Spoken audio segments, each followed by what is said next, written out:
Hello everyone, welcome to Shantman Hospital.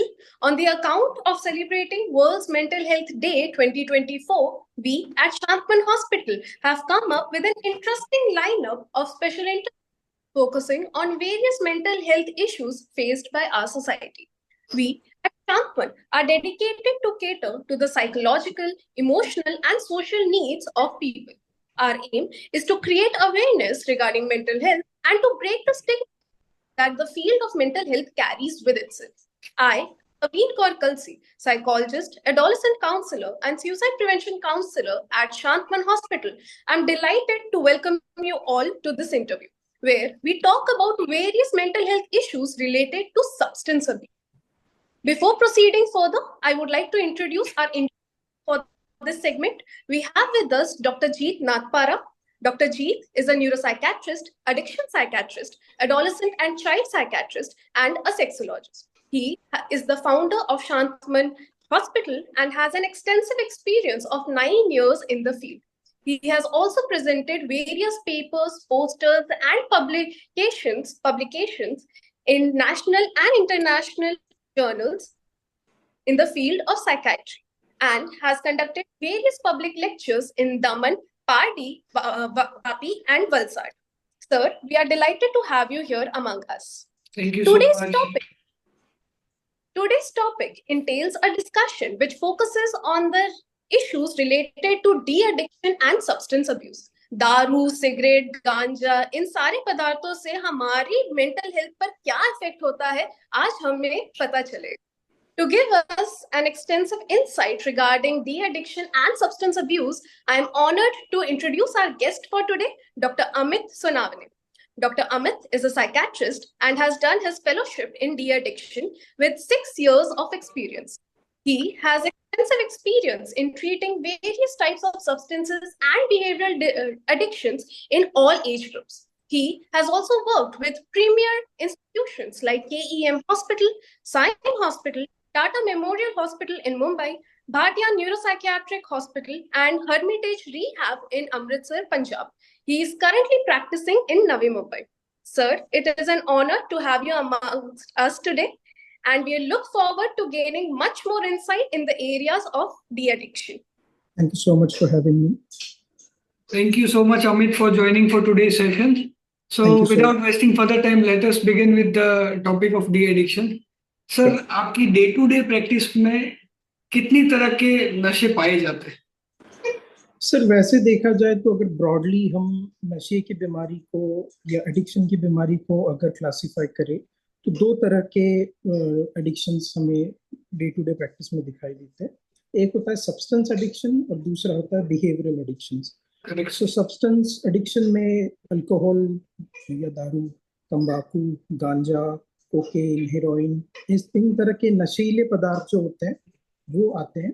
और जो behavioural addictions होते हैं उसमें गैम्बलिंग डिसऑर्डर हो गया, इंटरनेट एडिक्शन हो गया, पॉर्न एडिक्शन हो गया, कंपल्सिव शॉपिंग एक तरह से हम कह सकते हैं. ये सारे जो बिहेवियरल एडिक्शंस हैं ये आते हैं. Correct sir. सर, ये कैसे चालू होता है और इसमें आदमी कैसे फंसता जाता है धीरे धीरे?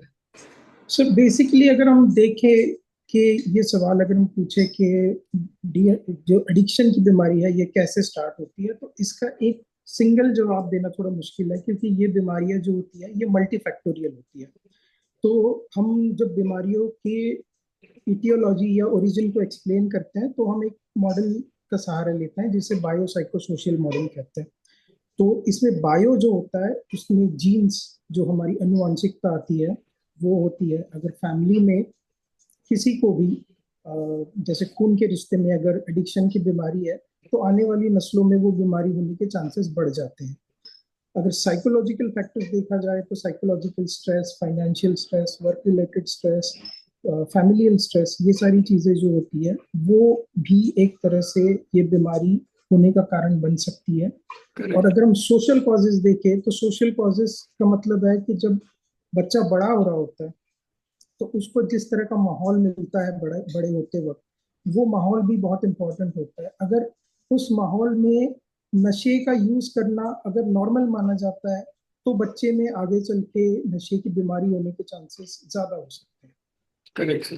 सर भारत देश की अगर बात करें, इंडिया की बात करें, तो इंडिया में सबसे प्रिवेलेंट एडिक्शन क्या है सर? सो प्रिवेलेंट एडिक्शंस, क्योंकि बहुत सारे एडिक्शंस के डिटेल्ड स्टडी अभी तक बहुत सारी जगह पर नहीं हुए हैं, इसलिए अगर हम कॉमनली अगर देखा जाए तो अल्कोहल और टबैको की जो एडिक्शन है वो बहुत कॉमन है। करेक्ट लेकिन सर। जैसे जैसे अभी हम आगे बढ़ रहे हैं, बहुत सारे बच्चे जो है बहुत सारी चीज़ों को बहुत जल्दी एक्सपोज हो जाते हैं, तो बहुत अलग अलग तरीके के एडिक्शंस भी अभी सामने आने लगे हैं। जैसे गांजा या कैनबिस का एडिक्शन हो गया, हेरोइन का एडिक्शन हो गया, या कोकेन का एडिक्शन हो गया, ये एडिक्शन भी बहुत बढ़ते जा रहे हैं। Correct sir. सबसे छोटी उम्र का बच्चा या लड़का या लड़की आपके पास जो एडिक्शन मतलब नशा लेके आया है या नशे का आदी होके आया है, वो कौन सी उम्र का था? सर मैंने अब तक की मेरी प्रैक्टिस में जो सबसे कम उम्र का बच्चा देखा है वो 13 ईयर्स का एज का ओके। बच्चा था, और वो भी काफी सीवियर एडिक्शंस और मल्टीपल एडिक्शंस का शिकार हुआ हुआ बच्चा था, कि वो सिर्फ एक तरह के नहीं, बहुत तरह के नशों की बीमारी से ग्रस्त था, बहुत सारी नशों की वजह से वो परेशान था। सर कौन से नशे कर रहा था वो बच्चा? वो बच्चा कैनबिस, हेरोइन, टबैको, अल्कोहल, इनके साथ साथ बिहेवियरल एडिक्शन भी कुछ थे, जैसे okay. Excessive mobile use, gambling, internet addiction, ये सारी चीजें भी उसमें काफी हद तक थी। अच्छा सर, ये जो बच्चा 13 साल का था, उसका इतना ज्यादा सिवियर एडिक्शन, मतलब मल्टीपल चीजें वो एडिक्ट था, मल्टीपल चीजों से गांजा ले रहा था, दारू ले रहा था, हेरोइन ले रहा था, तो ये इसके पीछे क्या फैक्टर्स रह सकते हैं? इतना छोटा बच्चा कैसे ये सब सीखेगा? और उसको सर कहाँ जैसे से कि ये जी मिलेगा, कहाँ से ये सब चीजें? जी सर, जैसे कि मैंने पहले हमने जब डिस्कस किया तो बात कही कि मल्टी फैक्टोरियल चीजें, तो जेनेटिक्स भी इन्वॉल्व थे, क्योंकि बच्चे की फैमिली में कुछ मेल मेंबर्स थे, अडल्ट्स थे, कि जिनमें नशे की बीमारी पाई गई थी। कुछ जैसे मैंने कहा कि एनवायरमेंटल फैक्टर्स, क्योंकि बच्चे के सामने बहुत कम उम्र में उसने देखा था नशा करते हुए लोगों को, तो एक तरह से बच्चे के दिमाग में एक नॉर्मलाइजेशन हो गया था कि नशा तो करते ही है सारे लोग, तो कहीं ना ओके। कहीं उसमें वो ट्राई करने की भावना बहुत पहले से आ गई थी। ओके। फैमिली डायनामिक्स कुछ इस तरह के थे कि जिसकी वजह से स्ट्रेस काफी था फैमिली में, तो ओके। ये सारे फैक्टर्स थे कि जो इन्वॉल्व थे। साथ ही ओके। साथ बच्चे में शुरुआत से ही कुछ हाइपर एक्टिविटी के सिम्टम्स भी थे, तो ऐसे में क्या होता है ना कि एक हम चीज कहते हैं नॉवेल्टी सीकिंग बिहेवियर, वो बच्चे में बहुत ज्यादा था, कि कोई भी नई चीज ट्राई करने की इच्छा उस बच्चे में बहुत ज्यादा थी। तो कम उम्र में ये समझ में नहीं आता कि कौन सी चीज सही है कौन सी चीज गलत है, तो ऐसे में वो बच्चा फंसता चला गया और कहीं ना कहीं एडिक्शन की बीमारी का शिकार हो गया। Correct sir. कभी कभी ऐसा होता है, एक सोशल सिचुएशन है जहाँ पे 4-5 लोग बैठे हुए हैं, उन्होंने अल्कोहल कंज्यूम करना शुरू किया, तो उसमें से जी। कुछ लोग रेगुलर यूजर्स हो जाते हैं और यस। कुछ लोग रेगुलर यूजर्स नहीं होते हैं, मतलब यस, डेली यूज करना शुरू कर देता है अल्कोहल, और कुछ कुछ लोग नहीं करते। उसका क्या कारण हो सकता है? बिल्कुल सर, इसमें जेनेटिक्स का एक बहुत इंपॉर्टेंट रोल होता है, क्योंकि जेनेटिक्स, मैं इसलिए कह रहा हूँ कि जेनेटिक्स जो है वो हमारे शरीर की रचना को डिटरमाइन करते हैं एक तरह से। तो हमारे सारी जो केमिकल्स है बॉडी में, जो हॉर्मोन्स है, उनको भी कहीं ना कहीं हमारे जेनेटिक्स इन्फ्लुएंस करते हैं। तो स्टडीज में, रिसर्चेस में ये देखा गया है कि जो इंसान या जो लोग एडिक्शन की बीमारी के शिकार होते हैं, उनकी केमिकल स्ट्रक्चर जो होता है बॉडी का, वो बाकी लोगों से थोड़ा डिफरेंट होता है। ओके। तो जो लोग ऑलरेडी जेनेटिकली प्रिडिस्पोज्ड है, जिनको जेनेटिक रिस्क है, ऐसे लोगों में नशा लेने के बाद नशे की बीमारी लगने के या नशे के आदी होने के चांसेस बहुत ज्यादा होते हैं, एज कम्पेयर टू ऐसे लोग कि जिनकी फैमिली में कोई हिस्ट्री नहीं है। और ओके। साथ ही साथ जो दूसरे फैक्टर्स है कि साइकोलॉजिकल स्ट्रेस किसी तरह का या सोशल एनवायरनमेंट, ये फैक्टर्स भी होते हैं कि जो डिटरमाइन करते हैं कि कोई इंडिविजुअल नशे की बीमारी का शिकार होगा या नहीं। Correct sir. सर कभी कभी ऐसा होता है कि इंसान कब कोई सिचुएशन में थोड़ा कंज्यूम करता है, कोई सिचुएशन में ज्यादा करता है, तो ये क्या कौन से ऐसे फैक्टर्स है? जैसे मान लो कोई दारू पी रहा है, तो वो दारू का आदी हो गया है, मतलब उसको डिपेंडेंसी हो गई है, ये कब बोला जाएगा? सर देखिए कि जब कोई इंसान अगर किसी भी तरह का नशा कंज्यूम कर रहा है, और साथ ही साथ उसकी सोशियो ऑक्यूपेशनल इम्पेयरमेंट हो रही है। सोशियो ऑक्यूपेशनल इम्पेयरमेंट का मतलब है कि वो अपने सोशल रिस्पॉन्सिबिलिटीज या अपनी ऑक्यूपेशनल रिस्पॉन्सिबिलिटीज को ठीक से नहीं कन्वे कर पा रहा है, ठीक से नहीं निभा पा रहा है, बिकॉज ऑफ हिज एडिक्शन। जो उससे जो एक रोल एक्सपेक्टेड है as a father, as a husband, as a son, जो उसकी रिस्पॉन्सिबिलिटीज है वो कंप्लीट नहीं कर पा रहा है। दूसरी बात यह है कि जब वो नशा लेता है उसकी वजह से उसके शरीर पे बहुत बुरा असर हो रहा है। ये जानते हुए कि मेरे शरीर पे बुरा असर हो रहा है, वो नशे को छोड़ नहीं पाता, या अगर कम करने की कोशिश भी कर पाता है वो ज्यादा टाइम के लिए कम नहीं कर पाता, या कम करने की कोशिश करता है तो उसको विड्रॉल सिम्टम्स आने लगते हैं। विड्रॉल सिम्टम्स का मतलब है कि नशा छोड़ने के बाद बॉडी को नशे की इतनी आदत हो चुकी है पहले कि बॉडी रिएक्ट करने लगती है, उसे विड्रॉल सिम्टम्स कहते हैं। बरोबर। और एक चीज होती है कि विद टाइम जो लोग डिपेंडेंट होते हैं नशे के लिए, विद टाइम ये देखा जाता है कि उनका जो अमाउंट है, जो क्वांटिटी है नशे को कंज्यूम करने की, वो ग्रेजुअली बढ़ती जाती है, जिससे हम टॉलरेंस कहते हैं। तो टॉलरेंस और विड्रॉल ये दो ऐसी चीजें हैं, अगर किसी इंसान में पाई जाती है तो हम ये बिल्कुल कह सकते हैं कि ये नशे की बीमारी का शिकार हो गया है या नशे का आदी हो गया। ओके। अगर रेगुलर डिपेंडेंस, अगर कोई इंसान डिपेंडेंट है, उसका काम भी वो करते जा रहा है और काम उसका बंद नहीं हो रहा है, तो ऐसे केसेस में उसको डिपेंडेंसी बोलेंगे कि नहीं बोलेंगे? देखिए सर, ऐसी केसेस में ये है कि वो कितने टाइम तक खुद को मैनेज कर पा रहा है, और क्या उसका नशा विद टाइम धीरे धीरे बढ़ता जा रहा है, उसकी लाइफ में थोड़े बहुत ही सही क्या चेंजेस आने लगे हैं, उसका शरीर रिएक्ट करने लगा है नशे को, उसके जो ब्लड पैरामीटर्स है उसमें चेंजेस आने लगे हैं, लिवर फंक्शन में चेंजेस आने लगे हैं।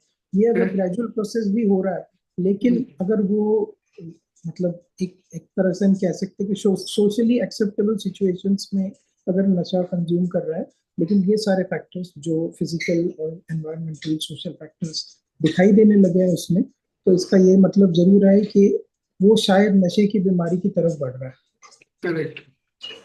अच्छा सर, कोई क्वांटिटी ऑफ, अगर हम दारू की ही बात करें तो ऐसी परमिशेबल लिमिट ऑफ अल्कोहल, मतलब कि भाई बोल सकते कि इतना अलाउड है, ऐसा कुछ होता है क्या सर?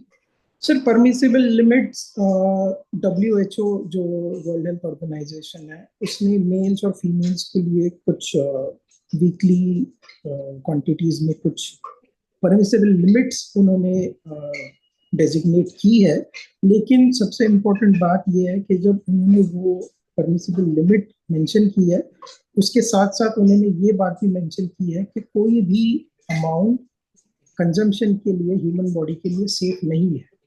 Correct, correct sir. अच्छा, ये अगर कोई इंसान आदी हो गया है नशों का, तो उनको कैसे निकाला जा सकता है उसमें? व्हाट आर द अप्रोचेस, मतलब ट्रीटमेंट मोडालिटीज क्या क्या होती है इसके लिए? सो ट्रीटमेंट मोडालिटीज, जो बेस्ट रिजल्ट अभी तक ट्रीटमेंट मोडालिटीज में देखा गया है वो है होलिस्टिक अप्रोच का। होलिस्टिक अप्रोच का मतलब होता है कि हम सिर्फ एक चीज को नहीं टारगेट कर रहे हैं, हम बहुत सारे फैक्टर्स हैं, क्योंकि बीमारी मल्टीफैक्टोरियल है, इसलिए हम बहुत सारे फैक्टर्स को एक साथ टारगेट कर रहे हैं ट्रीटमेंट के लिए, इसीलिए ये एक होलिस्टिक अप्रोच होता है।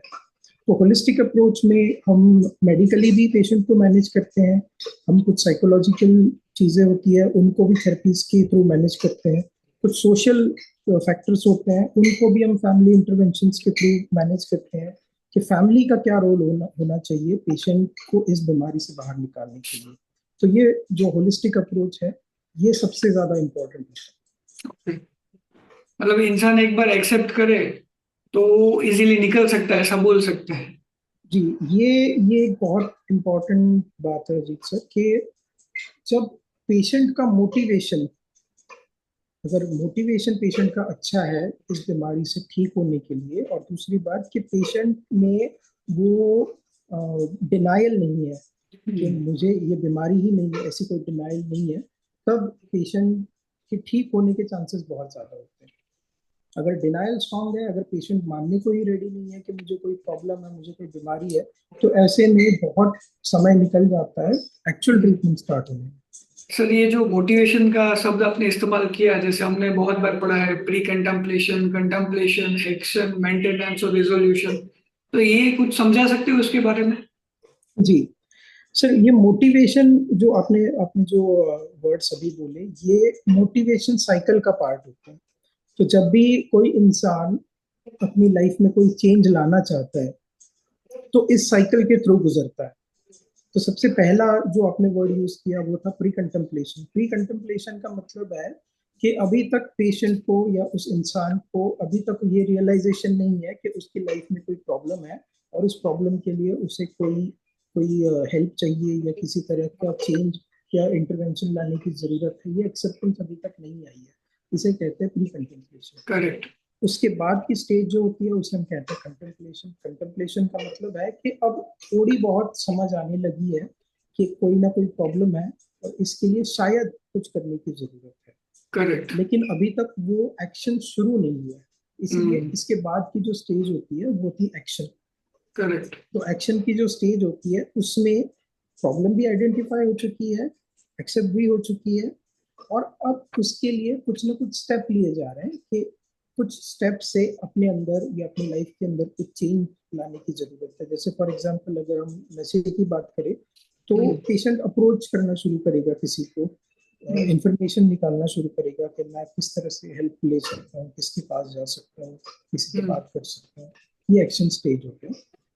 जब एक्शन स्टेज आ जाता है उसके बाद पेशेंट जो है, अगर हम फिर से एडिक्शन का एग्जांपल ले तो मेंटेनेंस स्टेज में आ जाता है। मेंटेनेंस स्टेज का मतलब ये होता है कि अब वो नशे से दूर है, अपनी लाइफ में चेंजेस ला चुका है और उन चेंजेस को मेंटेन कर रहा है, एक पॉजिटिव डायरेक्शन की तरफ जा रहा है उन चेंजेस को लाते हुए।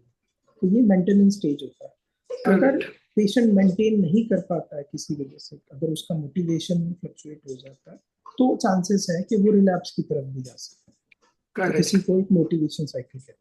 अच्छा, अगर इंसान कोई नशा करता है तो उसमें से निकलना संभव है कि नहीं है? जी सर, क्योंकि ये एक बीमारी है तो जिस तरह से बहुत सारी बीमारियों के लिए बहुत सारे इलाज अवेलेबल होते हैं, इसी तरह से नशे की बीमारी के लिए भी बहुत सारे इलाज अवेलेबल है, बहुत इफेक्टिव इलाज अवेलेबल है। तो अगर पेशेंट सही जगह पे सही क्वालिफाइड एक्सपीरियंस लोगों को अप्रोच करे तो बिल्कुल इस बीमारी को मैनेज किया जा सकता है। पेशेंट इस बीमारी से बाहर निकल के एक अच्छी नॉर्मल लाइफ जी सकता है। मतलब अगर गांजा, चरस, तंबाकू, अफीम, भांग, MDMA, ecstasy, brown sugar, heroin, cocaine, कुछ भी अगर इंसान कर रहा है, रेगुलर बेसिस पे भी कर रहा है, तो भी इसमें से 100% निकलने के चांसेस होते हैं। बिल्कुल बिल्कुल बिल्कुल करेक्ट। और खाली एक उनको एक अच्छे डी एडिक्शन डॉक्टर का अप्रोच करना है और थेरापी लेना और दवाई लेना। Yes yes. अच्छा, दवाइयों का सर इसमें क्या क्या रोल होता है? सिर्फ दवाइयों का एक सबसे इम्पोर्टेंट रोल इसमें ये होता है कि जब कोई भी बीमारी, मतलब नशे की बीमारी से ग्रस्त जो पेशेंट है, वो जब नशा छोड़ने की कोशिश करता है तो उसे विड्रॉल सिम्टम्स आते हैं, जो इसको हमने पहले डिस्कस किया था। तो ये विड्रॉल सिम्टम्स जो होते हैं ये बहुत अनप्लेजेंट होते हैं। तो ये नशे, उनको कुछ तकलीफें होती है, तकलीफें होती है, फिजिकल तकलीफें, साइकोलॉजिकल तकलीफें, दोनों तरह की तकलीफें हो सकती है।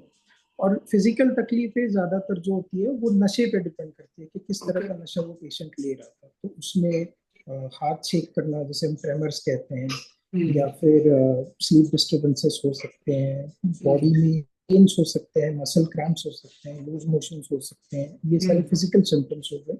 कुछ साइकोलॉजिकल सिम्टम्स आ सकते हैं, जैसे इरिटेबिलिटी हो गया, मूड फ्लक्चुएशंस हो गए, एंजाइटी हो गई, स्लीप डिस्टर्बेंसेस, अगेन ये सारी चीजें।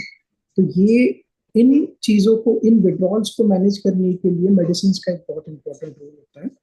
और क्योंकि मेडिसिन जो होते हैं वो एक्सपर्ट की सलाह के बाद ही लेने होते हैं, क्योंकि ये जो विड्रॉल सिम्टम्स है ये कभी कभी जानलेवा भी हो सकते हैं, क्योंकि इनमें कुछ कॉम्प्लिकेशंस हो सकते हैं, जैसे सीजर या फिट आना, मिर्गी का दौरा आना, या फिर डिलीरियम आना। डिलीरियम एक कंफ्यूजन वाली स्टेट होती है जिसमें पेशेंट को टेम्पररी कुछ टाइम के लिए चीजें समझ में नहीं आती है कि वो कहाँ पर है, वो लोगों को पहचान नहीं पाता है, उसको टाइम का समझ में नहीं आता है, दिन रात का भी समझ में नहीं आता, इतनी कंफ्यूजन हो सकती है।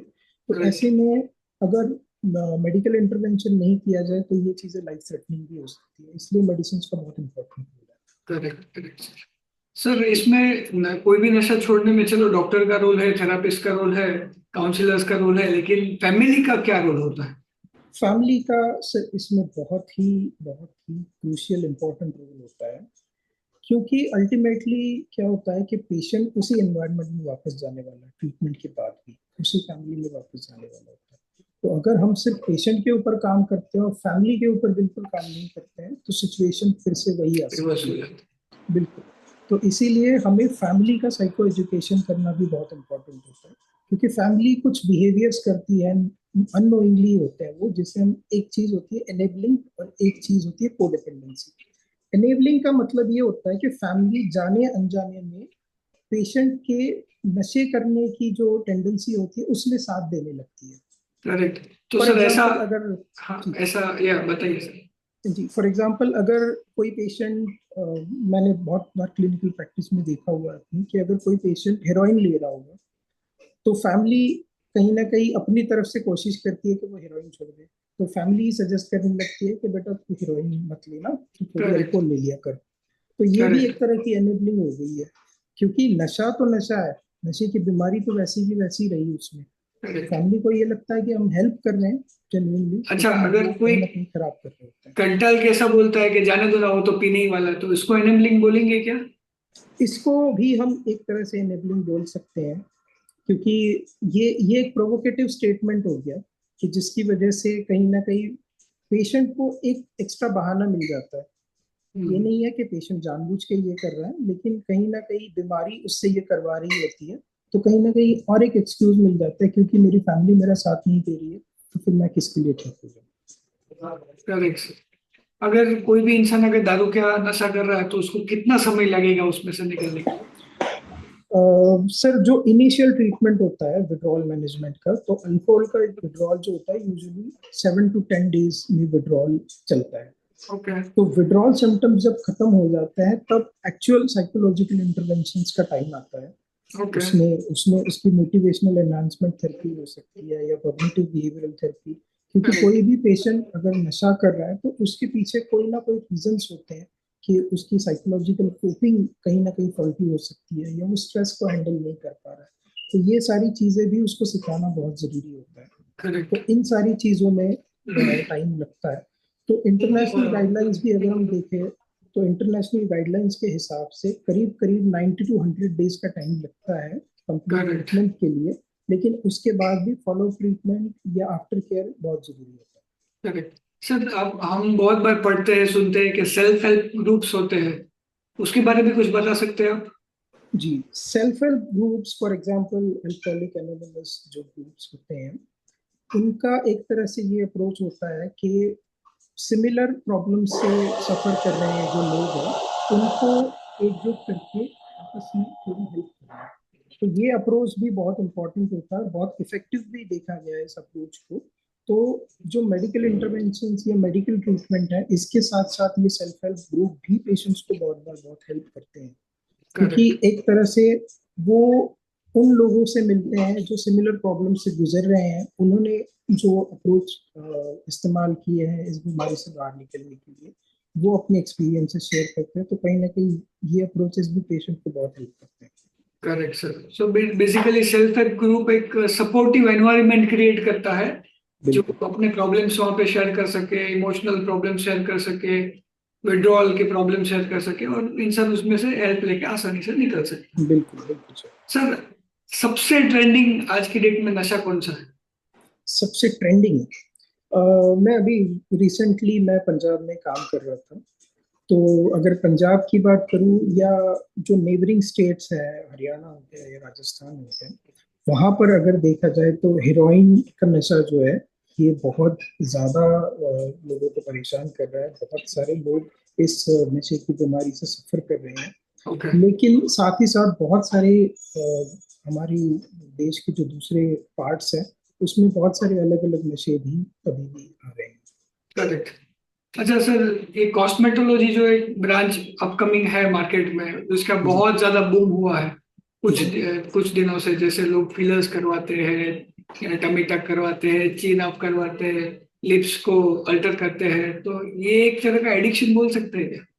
सर, ये कहीं ना कहीं एक एडिक्टिव बिहेवियर हम इसको मान सकते हैं, क्योंकि बहुत सारे लोग जो होते हैं ये किसी न किसी साइकोलॉजिकल प्रॉब्लम से गुजर रहे होते हैं, जो अपने आप से खुश नहीं होते, या हमने साइकियाट्री में भी जो पढ़ा हुआ है कि बॉडी डिस्मॉर्फिक डिसऑर्डर एक बीमारी होती है कि जिसमें जो इंसान होता है वो अपने बॉडी स्ट्रक्चर से खुश नहीं होता, अपने आप को एक्सेप्ट नहीं कर पाता है, इसलिए वो चाहता है कि मेरे बॉडी में, मेरे दिखने में कोई ना कोई चेंजेस आए। तो ये जो चीज होती है, बहुत बार ये सर्जरी कराने के बाद भी वो जो अर्ज है वो ठीक नहीं हो पाती, तो ये कहीं ना कहीं एक साइकोलॉजिकल प्रॉब्लम का पार्ट हो सकता है। करेक्ट सर, बहुत लोग ऐसा बोलते हैं कि अभी इतनी उम्र में नशा किया है, सिगरेट पिया है, मावा खा रहा हूँ मैं, है ना, खर्रा खा रहा हूँ, अभी मैं छोड़ूंगा तो मुझे कोई तकलीफ हो जाएगा। ये मान्यता के बारे में आपका क्या कहना है? सर देखिए, जब मैंने कहा कि कुछ विड्रॉल सिम्टम्स जरूर आते हैं, लेकिन वो ऐसे कोई नहीं है कि जिनको मैनेज नहीं किया जा सकता है। नहीं सर, लोग ऐसा समझते हैं कि उनको छोड़ेंगे अगर नशा तो कुछ हो जाएगा, जैसे छोड़ने पे कैंसर हो जाएगा, ऐसा समझते हैं कुछ कुछ लोग। नहीं, ये पूरी तरह से गलत धारणा है सर, क्योंकि नशा लेना ये ज्यादा खतरनाक है नशा छोड़ने से। अगर हम इसके लिए साइंटिफिक स्टडीज या रिसर्चेस की भी बात माने तो ये देखा गया है कि जब कोई इंसान स्मोकिंग कर रहा हो फॉर एग्जांपल, और जब वो स्मोकिंग क्विट कर देता है, तो कुछ टाइम बाद, कुछ महीनों बाद या कुछ सालों बाद उसके बॉडी में प्रॉपर पॉजिटिव चेंजेस आने लगते हैं, और वो एक नॉर्मल नॉन स्मोकर इंसान की तरह बन सकता है कुछ टाइम बाद। तो जो उसकी हार्ट अटैक की रिस्क है, या उसकी कैंसर की रिस्क है, या हाइपरटेंशन की रिस्क है, वो सिग्निफिकेंटली कम होती जाती है विद टाइम, जब वो नशा छोड़ देता है। करेक्ट। मेरे पास रिसेंटली एक पेशेंट आया था, 70 ईयर्स के थे, मैंने उनको सिगरेट छोड़ने के लिए बोला, तो ये स्टेटमेंट उन्होंने दिया कि अभी डॉक्टर साहब 70 साल तो उम्र हो गया है, अभी क्या नशा छोड़ेंगे। तो ऐसे लोग अगर सिगरेट छोड़ते हैं तो उनको फायदा होता है क्या? बिल्कुल सर, बिल्कुल। देखिए, नशा छोड़ने का रीजन सिर्फ ये नहीं हो सकता कि हमें ज्यादा दिन जिंदा रहना है, क्वालिटी ऑफ लाइफ भी बहुत मैटर करती है। क्योंकि जब नशा चल रहा होता है, जब कोई फॉर एग्जांपल अगर कोई स्मोकिंग कर रहा है, तो उसके अंदर एम्फाइजीमा की रिस्क है, कोई रेस्पिरेटरी डिसऑर्डर्स की रिस्क है, या ब्लड क्लॉट बनने की रिस्क है, पैरालिसिस की रिस्क है, ये सारी रिस्क कम होती जाती है। और अगर ये बीमारियां होती है तो क्वालिटी ऑफ लाइफ बहुत अफेक्ट हो सकती है। तो उस लाइफ को बेटर करने के लिए भी नशा छोड़ना बहुत जरूरी है, सिर्फ लंबी आयु के लिए या लॉन्ग लाइफ के लिए जरूरी है। करेक्ट। तो being a de addiction doctor, आपका पब्लिक के लिए क्या मैसेज है? सर, मेरा ये मैसेज पब्लिक के लिए जरूर होगा कि जैसे बाकी साइकेट्रिक इलनेसेस हैं, उनके लिए बहुत स्टिग्मा जनरल पब्लिक में है कि लोगों को बहुत शर्म आती है कि एक्सेप्ट करने में कि मुझे किसी तरह की साइकोलॉजिकल प्रॉब्लम है। तो जैसे बाकी साइकोलॉजिकल साइकेट्रिक डिसऑर्डर्स के लिए है, वैसे ही नशे की बीमारी के लिए भी सेम स्टिग्मा होता है। तो मैं ये जरूर सारी पब्लिक को कहना चाहूँगा कि आप एक्सेप्ट करें कि मुझे प्रॉब्लम है, क्योंकि आप सफ़र कर रहे हैं।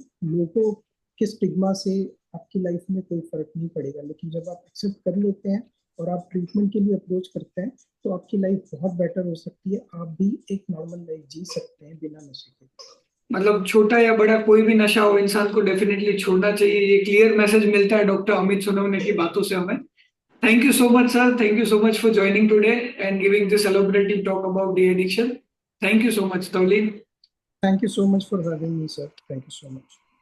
Thank you so much, Amit sir. Thank you, sir, for this amazing and insightful session that we had on de-addiction. Now we know that okay, de-addiction treat हो सकता है, in spite of people thinking कि okay शुरू हो गया है तो इसका end नहीं हो सकता है.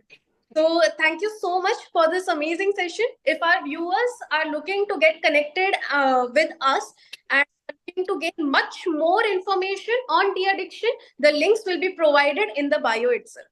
Thank you so much.